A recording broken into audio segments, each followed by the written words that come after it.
ውድ ተመልካቾቼ እንዴት ናችሁ? እንደምን አረፈዳችሁ? አሁን ወሳኝ የሆነ መረጃ ይዤላችሁ መጥቻለሁ። ይሄ መረጃ ምንድነው? ፈው የተገደለው እንግዲህ አርበኛ ከፍያለው ደሴን ይመለከታል። አርበኛ ከፍያለው ደሴ እንግዲህ በጣም የሚታወቀው በህዋቱ ጦርነት ሊሻ ጋር ሰልጥኖ እንግዲህ ወደ ጦርነቱን ተቀላቅሎ መዋጋቱ ይታወቃል። ነገር ግን የሰሜኑ ጦርነት መጠናቀቁን አስከትሎ እንግዲህ የብልጽግናው መንግስት አማራ ክልል ላይ ጦርነት ማወጁ ይታወቃል።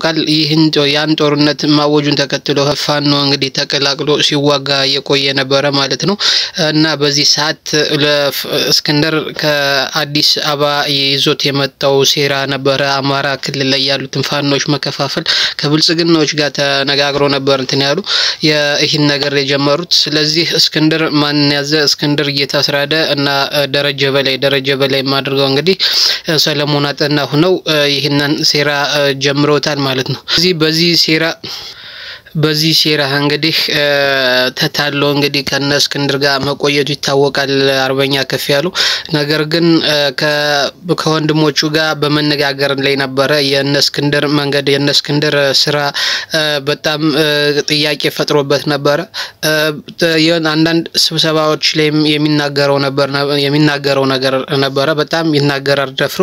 ስለዚህ በዚህ የተደናገጡት ነጅት አስራደ እነ እስክንድር ነጋና ደረጀ በላይ እንግዲህ ወደነ ሀብቴ ይቀላቀላል ከኛ ይወጣል በማለት እንግዲህ ከኋላ ማስመታታቸው ይታወቃል ማለት ነው። እሱን ከኋላ ማስመታታቸው ተከትሎ እንግዲህ የአማራ ፋኖ መተው ብለው እርስ በርስ አማራን ቢያንስ መከላከያ ቢሉ ህዝቡ አንድ ሊሆንባቸው ነው። ነገር ግን አላማቸው ፋኖን መከፋፈል ስለሆነ የአማራ ፋኖ አንድነት በጎንደር መቱት ወንድማቸውን ገደሉ ብለው ከህዝቡ ለመነጠልና ለብልጽግና ክፍተት ለመስጠት ለብልጽግና የፕሮፓጋንዳ የሚዲያው ሽፋን ለመስጠት እንግዲህ ተጠቅመውበት የተለያየ መግለጫ መስጠታቸው ይታወቃል ማለት ነው። ከእስክንድር ከሀብታሙ ጋር እስክንድር ከብሩኪቫስ ጋር ደረጀ በላይና ጌታ አስራደ ከሀብታሙ ጋር እንግዲህ በጣም የተለያየ ሰለሞን አጠናን ጨምሮ የተለያየ ራሳቸው እንደመቱት የሚመሰክር እንግዲህ ራሳቸው መስክረው መረጃውን ራሳቸው ላይ ፈርደዋል ማለት ነው።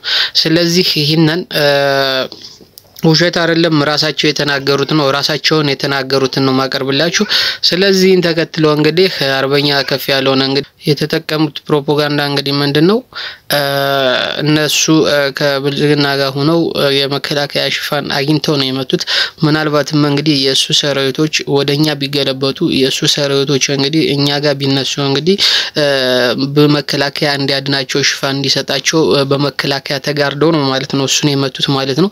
ስለዚህ እሱን እንደመቱት እንግዲህ እነሱ ለሚዲያ ከብልጽግና ራሳቸው አፋዶችና የተለያዩ ደግሞ የአማራ ጠላቶች እንግዲህ አጋብተውታል ማለት ነው። ይሄን ወደ ሚዲያው አጋብተው የተለየ መልክ ሊሰጡት ፈልገው ነበር። ነገር ግን በፋኖ እና ህዝቡ አንድነትና መስማማት መደማመጥ እንግዲህ ያሰቡት ሴራ ሊከሽፍ ችሏል ማለት ነው።